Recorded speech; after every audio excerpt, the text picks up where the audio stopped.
We are continuing to follow breaking news out of southern Brazil, where a plane carrying 62 people has crashed. We're going to show you some new video into our newsroom, a warning some may find it hard to watch.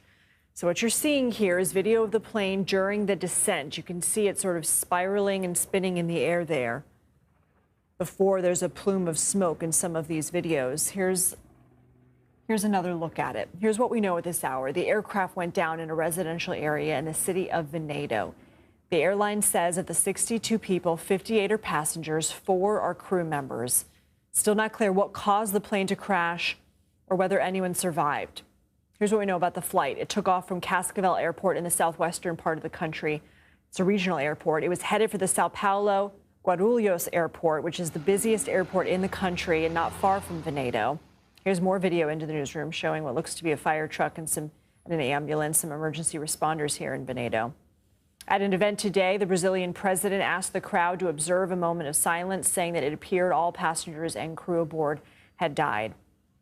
I want to go to CBS News aviation safety analyst and former NTSB chair Robert Sumwalt here with us now. Robert, you've seen some of the videos that we've been showing as well. What do you make of them? What can you deduce from them?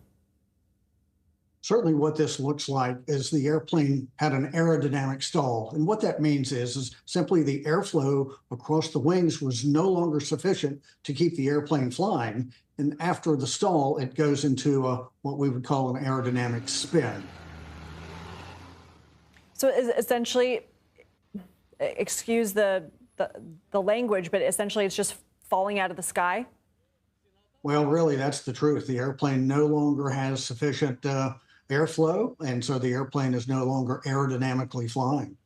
You know, from the information that I've been able to find from the website FlightAware, it's a flight tracking service.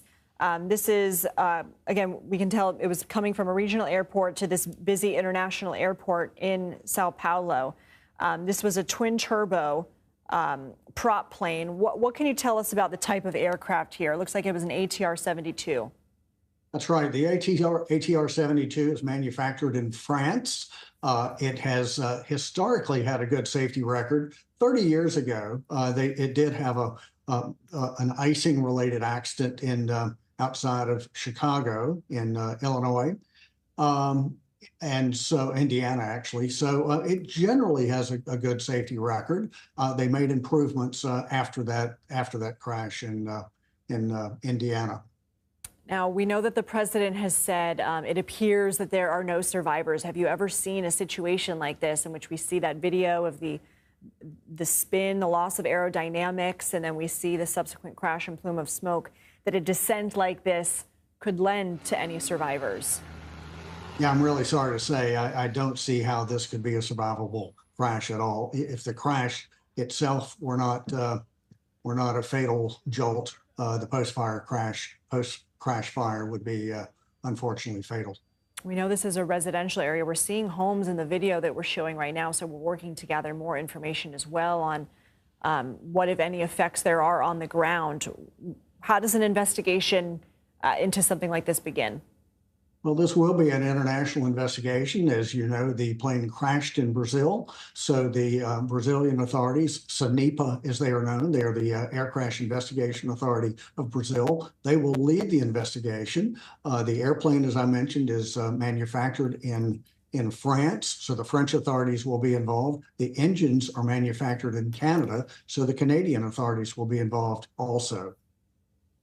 Okay, we're continuing to gather more information on this breaking news. A plane carrying 62 people crashes in a residential area not far from its destination airport. You see there on the map. Robert Sumwalt, thank you for joining us. We appreciate your expertise.